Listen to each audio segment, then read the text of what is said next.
Picture this. It's 1944.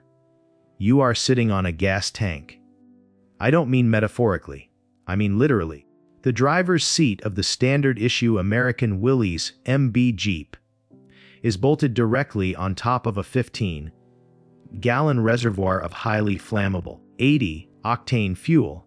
There is no floor armor. There are no doors. There is no roof. Just a thin sheet of pressed steel between your kneecaps and the entire German Wehrmacht. When you drive 50 miles per hour down a French country road, the wind screams so loud you can't hear the mortar shell falling until the dirt explodes into your face. The generals in Washington called the Jeep a general purpose miracle. The GIs on the front lines had a different name for it: a coffin on wheels. One lucky shrapnel hit, one stray bullet from an MG-42, and that gas tank under your butt turns you into a human torch. It was suicide, pure and simple.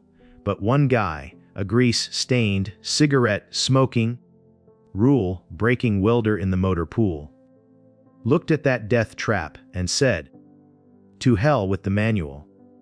He picked up an arc welder, dragged a slab of scavenged Nazi steel across the mud, and started sparking a revolution. History. Books might focus on the tanks and the bombers, but today we are talking about the insane engineering of the guys who had to improvise or die. This is the story of the first DIY armored car.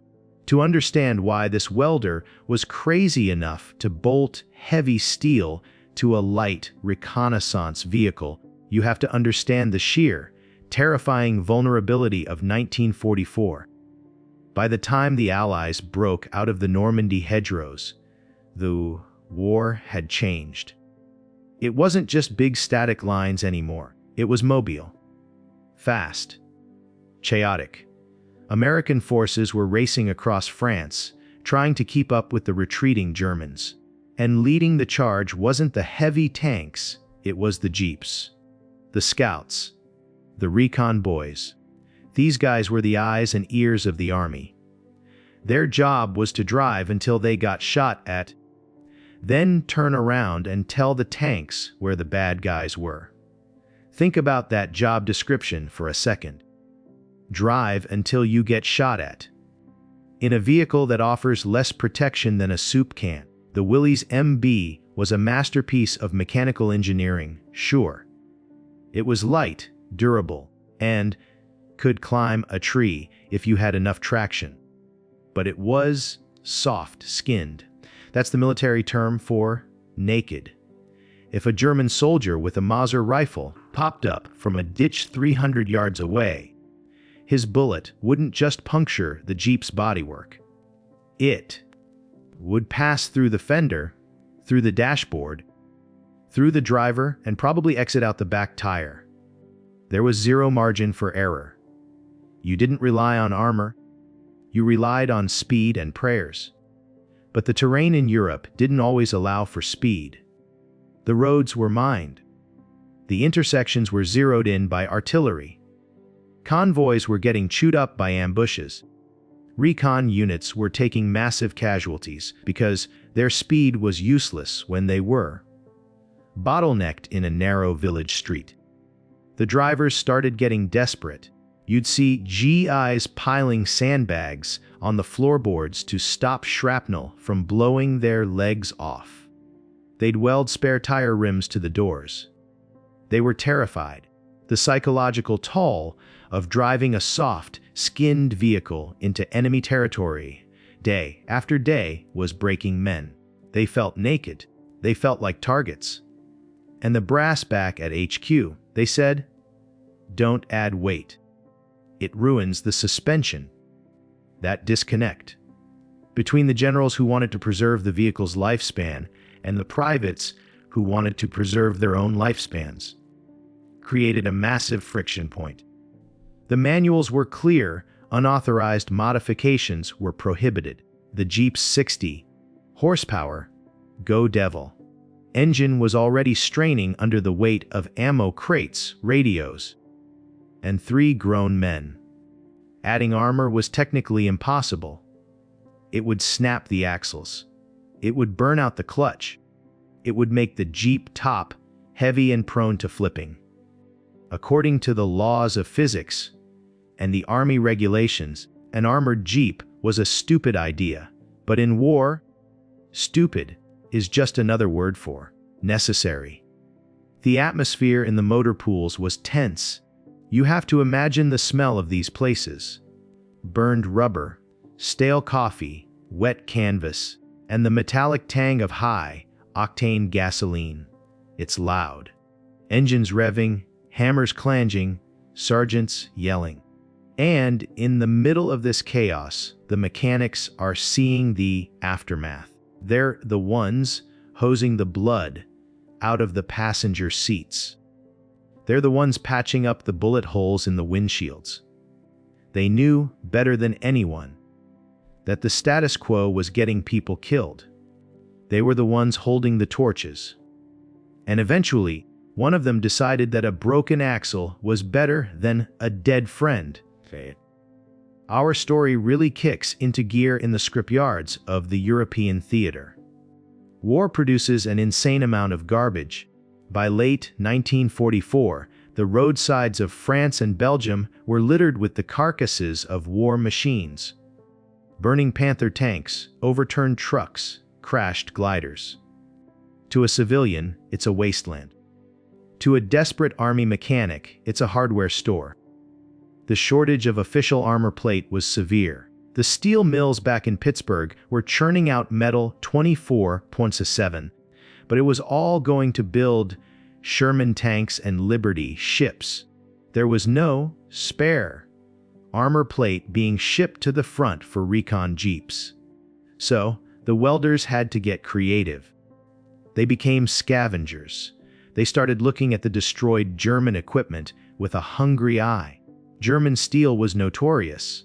It was high quality, often face-hardened, meaning the outer layer was incredibly tough to shatter projectiles.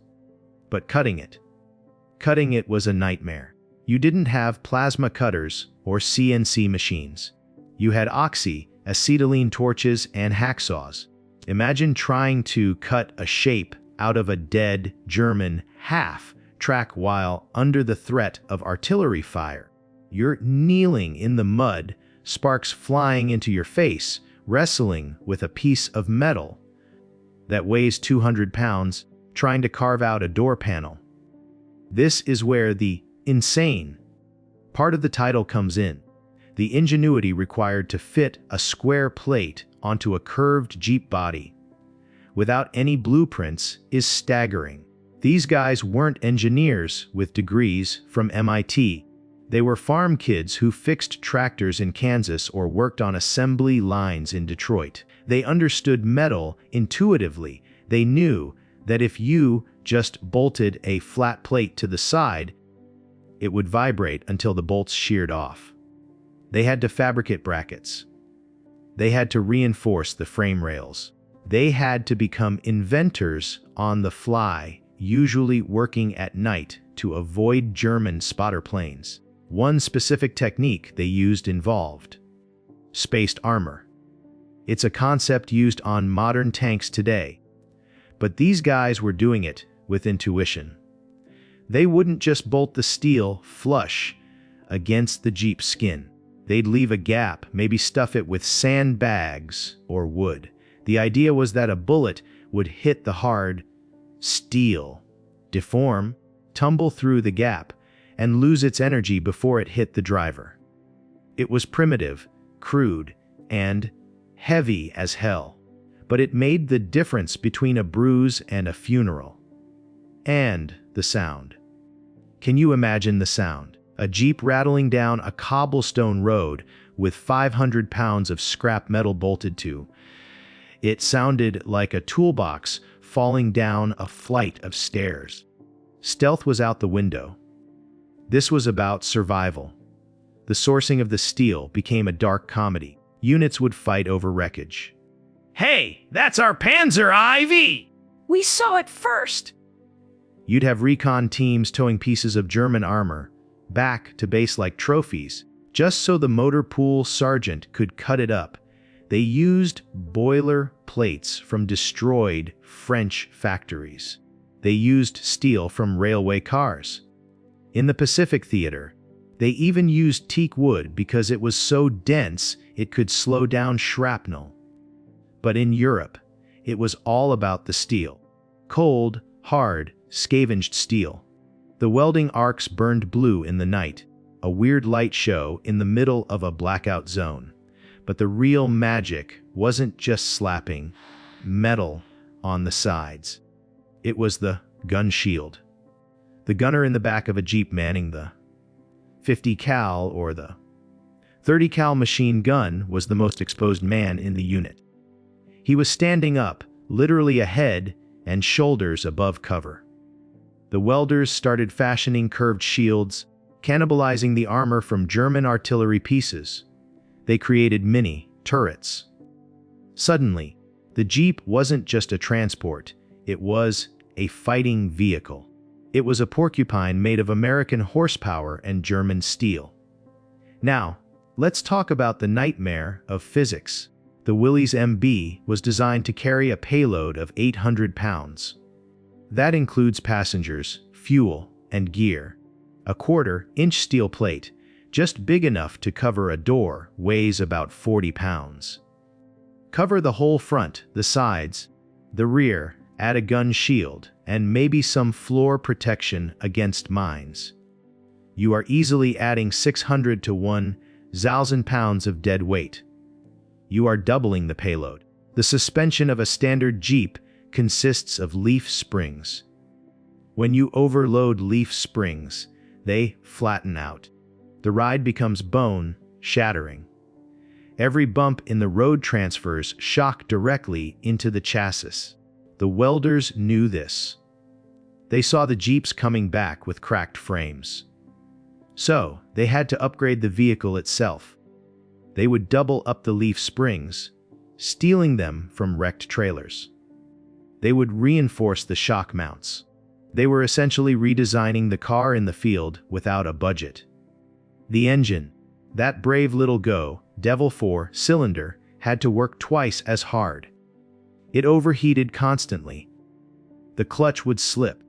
The brakes, my God, the brakes on a standard Jeep were barely adequate. On an armored Jeep, stopping was a suggestion, not a command. You had to plan your stop 3 postcodes in advance. This added a new layer of danger. Sure, you might be bulletproof, sort of, but now you were slow. A standard Jeep could do 65 mph on a good road. An armored one, maybe 45 downhill with the wind at your back. You lost your agility. If a tank spotted you, you couldn't just zip away. You had to slug it out or hope they missed. It changed the tactics. Drivers had to relearn how to drive. You couldn't take corners fast or you'd roll over. You couldn't accelerate out of mud pits. You sank. It was a constant trade off mobility vis protection. The eternal debate of armored warfare played out on a 4x4 the size of a golf cart. There was also the issue of spalling. When a high-velocity round hits hard steel, even if it doesn't penetrate, it sends a shockwave through the metal. This can cause flakes of razor-sharp steel to fly off the inside of the armor, right into the driver's face. It's called spall. The welders, realizing this, started lining the interior of the plates with wood, or rubber mats scavenged from floorboards. It was primitive composite armor. Wood, steel, rubber. It showed an incredible level of intuitive engineering.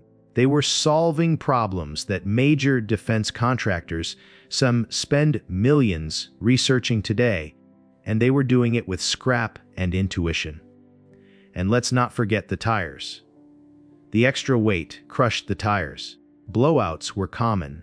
A blowout at speed in an overloaded, top-heavy vehicle is a death sentence. So, the crews started carrying 2, sometimes 3 spare tires. which added more weight, which caused more blowouts. It was a vicious cycle, but the crews accepted it. Why? Because when you hear the ping of a sniper bullet bouncing off your door, instead of tearing through your spleen, you suddenly don't mind changing a flat tire every 50 miles. This improvisation reached its peak during the Battle of the Bulge. December 1944. The coldest winter in memory. The Americans were caught off guard. Units were cut off. The front line dissolved into a confusing mess of snow, fog, and Germans. In this environment, the armored Jeep became a legend, with the heavy tanks struggling in the deep snow and narrow forest trails of the Ardennes. The modified Jeeps were the only things that could move. They became ghost patrols. They painted them white with lime or bed sheets to blend in with the snow. The armor helped keep the heat in slightly, but mostly it served as a windbreak. These crews would go out into the gray void of forest, engines muffled, hunting for German spearheads. There are reports of these armored Jeeps engaging German infantry half-tracks and winning. Imagine that mismatch. A Jeep taking on a dedicated armored vehicle. But because the Jeeps were smaller and the crews were aggressive, they could get in close, unleash a storm of 50 caliber fire, and retreat before the Germans could traverse their guns. One famous anecdote involves a recon sergeant who had welded a complete steel box around the rear of his Jeep, turning it into a mini tank. He encountered a German patrol in the fog. The Germans, seeing this weird, boxy silhouette, hesitated. They didn't know what it was. Was it a new secret weapon? A tanket? That hesitation bought the sergeant 5 seconds. He opened up with his machine gun, scattered the patrol, and reversed out of there. The psychological armor was just as effective as the steel. If you look weird enough, the enemy might just blink. But it wasn't just combat. It was medical evacuation. The ambulance Jeeps were often the first to get makeshift armor. Medics were getting shot trying to retrieve the wounded. By welding plates to the sides of the stretchers mounted on the Jeeps, they gave the wounded a fighting chance. Yay! It was grim work. You can see the archival photos. Jeeps caked in mud, blood, and ice with jagged, rusty plates welded over the radiator grills. They look like something out of a Mad Max movie, not a polished military documentary. They look desperate. Because they were. The commanders eventually had to acknowledge the reality. General Patton, a stickler for uniform and discipline, famously hated unauthorized modifications. He wanted his army to look professional. But even he turned a blind eye when he saw that these ugly, rusted monstrosities were the ones bringing back the crucial intel. The insane welders had proven their point. Function over form. Always. Let's zoom in on one specific scenario that defines this era. A recon team in the HUE Ragin forest. It's dark. The trees are shattering under artillery fire. They are driving a Jeep nicknamed the Iron Turtle. It has boilerplate on the doors and a double-thickness shield on the gun. They hit a mine. A teller mine. Usually, this vaporizes a Jeep. It turns the vehicle into confetti, but the Iron Turtle had a V-shaped plate welded to the underside of the chassis. A blast deflector. Another innovation from the mind of a welder who understood that explosions want to go up. And if you give them an angle, they might go sideways. The mine detonates. The Jeep is lifted 5 feet into the air. It lands hard, cracking the axle. The crew is concussed, bleeding from the nose, dazed all, but alive. The blast deflector took the main force. The floor plates held. They crawl out of the wreckage, ears ringing, into the snow. If that had been a stock Jeep, they would be killed in action. Because of some guy with a welding torch 3 weeks earlier, they are walking home. That is the stakes we are talking about. It's not just about cool gadgets. It's about the difference between a telegram to your mother saying, "You're dead," and a letter saying you're coming home. The welder who did that, he never got a medal. He probably got yelled at for wasting acetylene. But he saved 3 lives that night. Eventually, the U.S. Army Ordnance Department caught up. They saw what the troops were doing and said, "Okay, if they're going to do it anyway, let's standardize it." This led to the creation of the M1 armor kit for the Jeep. It was a heavy bolt-on kit that included a front plate with vision slits and side armor. But here's the irony. The soldiers hated the official kit. It was too heavy. It was poorly designed. It limited visibility too much. The field-made stuff was better because it was custom. A driver could tell the welder, "Hey, cut this notch here so I can see my mirror," or "Make this side lower so I can jump out if we catch fire." The official kit was a one-size-fits-none solution. The field mods were bespoke tailoring for combat. This tension between official Army doctrine and frontline reality is a theme that runs through every war. But it was never more visible than on the Jeep.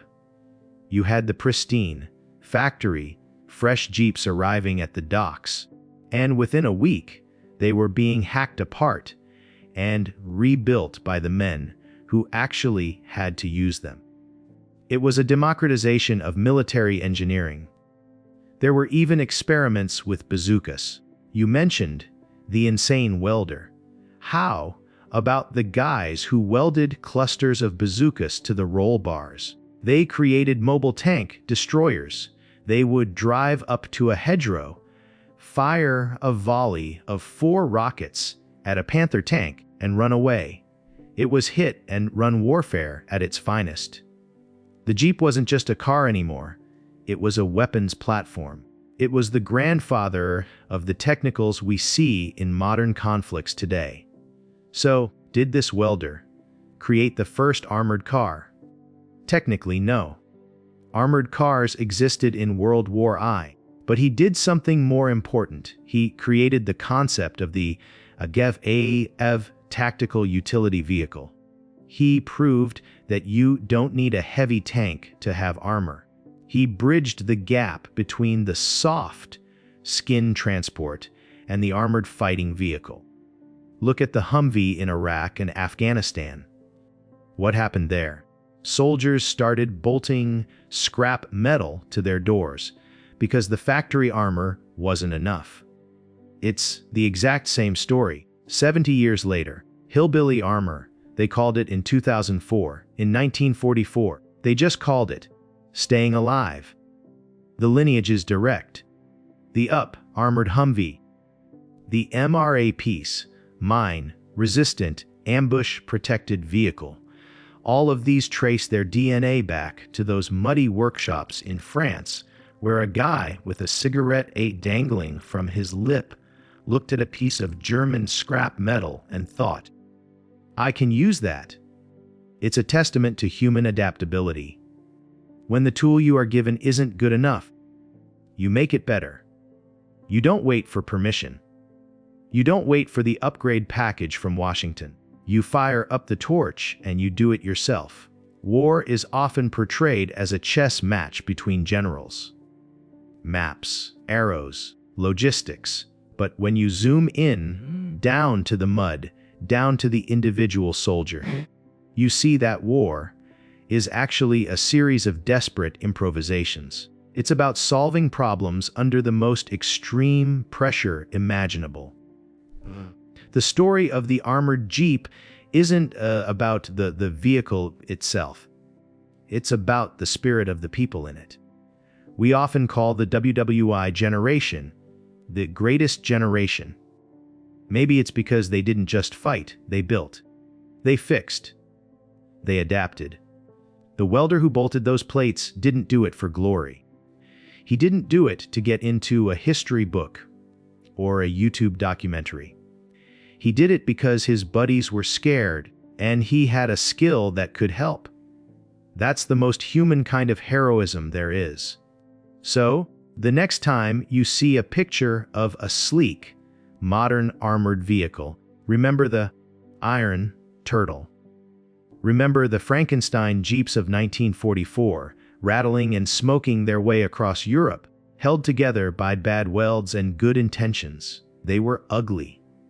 They were dangerous. They were technically illegal. And they were absolutely magnificent.